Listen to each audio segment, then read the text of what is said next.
श्रीमद भगवद्गीतेमध्ये भगवान श्रीकृष्णाने महाभारतातील युद्धाच्या वेळी गोंधळलेल्या अवस्थेमध्ये असलेल्या धनुर्धारी पराक्रमी अर्जुनाला दिलेले उपदेश आहेत। भगवद्गीतेला श्रीकृष्णाचे गीत असेही म्हटले जाते। भगवद्गीता हा हिंदू धर्मातील सर्वोच्च स्थानावरील एक पवित्र ग्रंथ आहे। याच गीतेमधील अनमोल विचार उपदेश हे मनुष्याला जीवनात आनंदी राहण्याचा मार्ग दाखवतात। या गीतेमध्ये मनुष्याच्या संपूर्ण जीवनाचे वर्णन करण्यात आले आहे।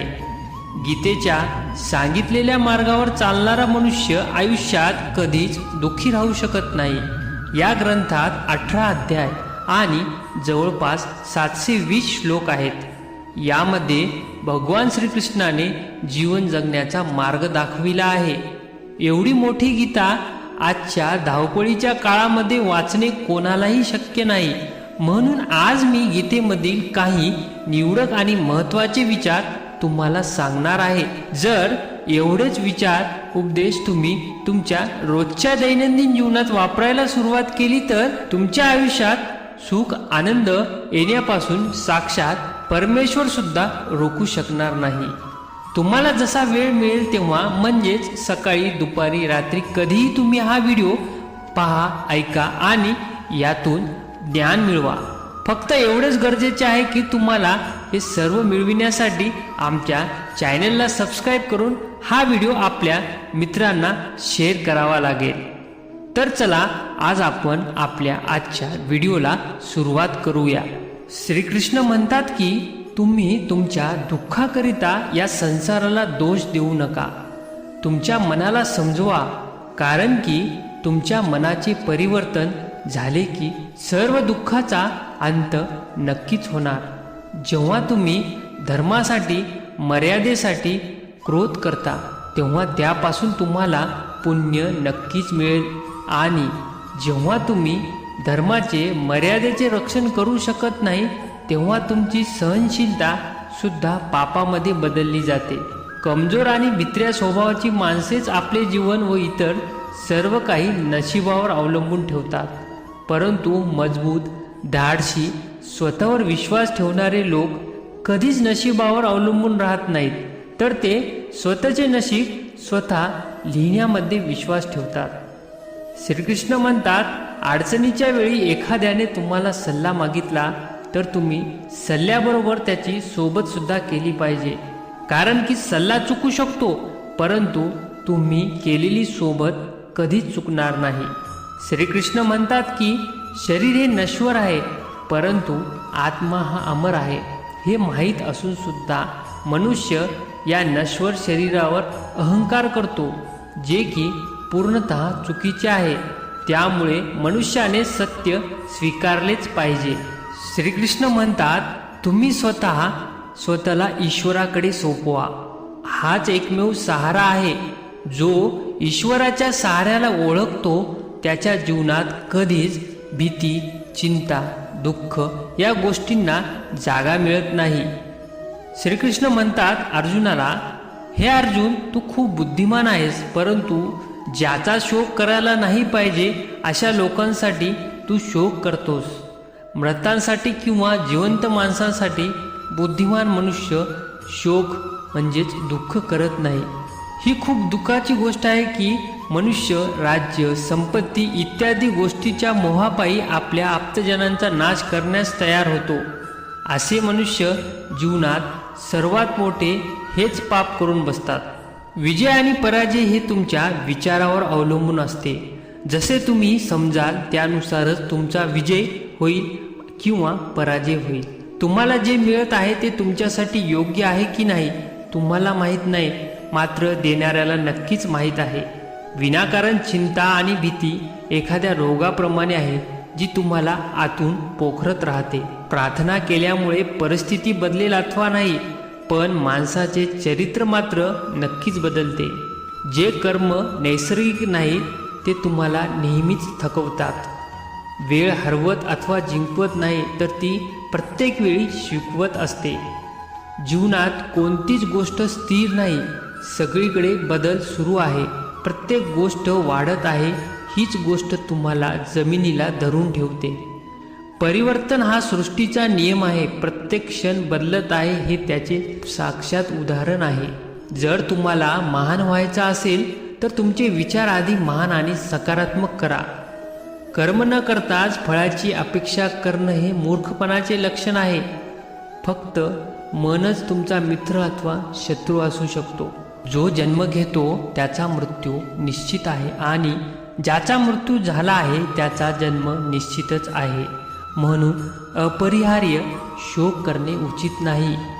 श्रीकृष्ण अर्जुनाला म्हणतात, जय पराजय, लाभहानी आणि सुखदुःखांना समान मानून युद्ध कर. असे केले म्हणजे तुला कोणतेच पाप लागणार नाही. हे धनंजया, तू आसक्ती सोडून तसेच सिद्धी आणि असिद्धीमध्ये समान भाव ठेवून योगात स्थिर होऊन कर्तव्य कर्म कर.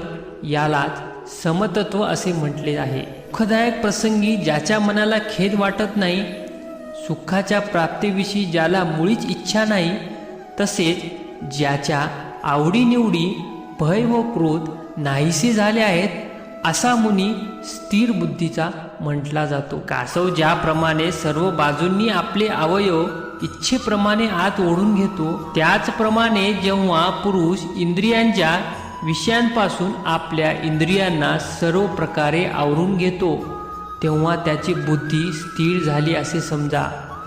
ज्याप्रमाणे पाण्यात चालणाऱ्या नौकेला वारा आपल्या दिशेने वाहून येतो, तसेच विषय सुखात राहणाऱ्या इंद्रिया विवेकी पुरुषांच्या बुद्धीला सुद्धा जबरदस्तीने हिरावून घेतात. त्याप्रमाणे निरनिराळ्या नद्यांचे पाणी स्थिर असलेल्या समुद्राला विचलित न करता त्यास सामावून जाते.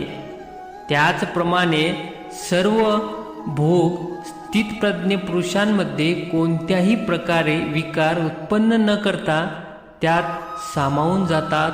त्यालाच परमशांती प्राप्त होते. मनुष्य हा आपल्या विश्वासाने निर्मित होतो. जसा तो विश्वास करतो तसाच तो बनतो. या जगात मनुष्य समुदाय दोन प्रकारचे आहेत. एक देवी प्रकृतीचे आणि दुसरे आसुरी प्रकृतीचे. आसुरी स्वभावाचे लोक प्रवृत्ती आणि निवृत्ती दोन्ही जाणत नाहीत. त्यामुळे त्यांच्या ठिकाणी अंतर्बाह्य शुद्धी असत नाही, उत्तम आचरण असत नाही आणि सत्य भाषणही असत नाही. ज्याप्रमाणे माणूस जुनी वस्त्रे टाकून देऊन दुसरी नवीन वस्त्रे धारण करतो, त्याचप्रमाणे जीवात्मा जुने शरीर टाकून दुसरे नवीन शरीर धारण करतो. त्या भीतीमुळे तुमचा आत्मविश्वास कमी होत असेल तर अशा भीतीला मुळापासून नष्ट केलेच पाहिजे. क्रोधाने मनुष्याचा विवेक मरतो, त्यामुळे त्याची स्मृती भ्रमित होते. स्मृती भ्रमित झाल्याने मनुष्याची बुद्धी नष्ट होते आणि बुद्धीचा नाश झाल्याने मनुष्य स्वतःचा आपला नाश करून घेतो.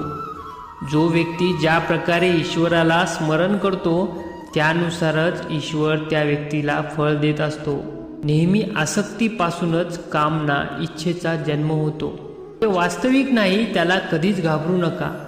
बुद्धिमान व्यक्ती ईश्वराशिवाय इतर कोणावरही अवलंबून राहत नाही. जो मनुष्य मनाने इंद्रियांना ताब्यात ठेवून आसक्त न होता सर्व इंद्रियांच्या द्वारा कर्मयोगाचे आचरण करतो, तोच श्रेष्ठ होय. निसंशयपणे कोणीही मनुष्य कोणत्याही वेळी क्षणभर सुद्धा कर्म केल्याशिवाय राहू शकत नाही. कारण सर्व मनुष्य समुदाय प्रकृतीपासून उत्तम झालेल्या गुणांमुळे परिधान असल्यामुळे कर्म करायला भाग पाडला जातो. कर्म करणे आपल्या सर्वांचे कर्तव्य आहे. त्यामुळे फळाची चिंता न करता आपण सर्वांनी कर्म केले पाहिजे. कर्म करा, फळाची अपेक्षा करू नका. ज्या जीवात्म्याने आपले मन पूर्णपणे जिंकले आहे, जीवात्म्याचा मन मित्र आहे आणि ज्यांनी मन जिंकले नाही त्याचे मन शत्रूसारख्या दिसणाऱ्या विषय भोगांमध्ये रमलेले असते. एक बुद्धिमानी व्यक्ती जिवंत किंवा मृत व्यक्तीसाठी शोक कधीच करत नाही. जेव्हा व्यक्ती आपल्या कामातून आनंद प्राप्त करतो तेव्हा तो परिपूर्ण असतो.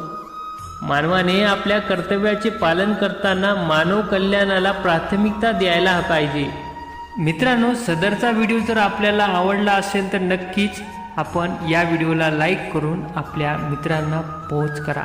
तसेच आमच्या चॅनेलला सुद्धा आवर्जून नवीन अपडेट्ससाठी सबस्क्राईब करून ठेवा आणि बाजूला दिलेल्या घंटीला सुद्धा दाबायला विसरू नका.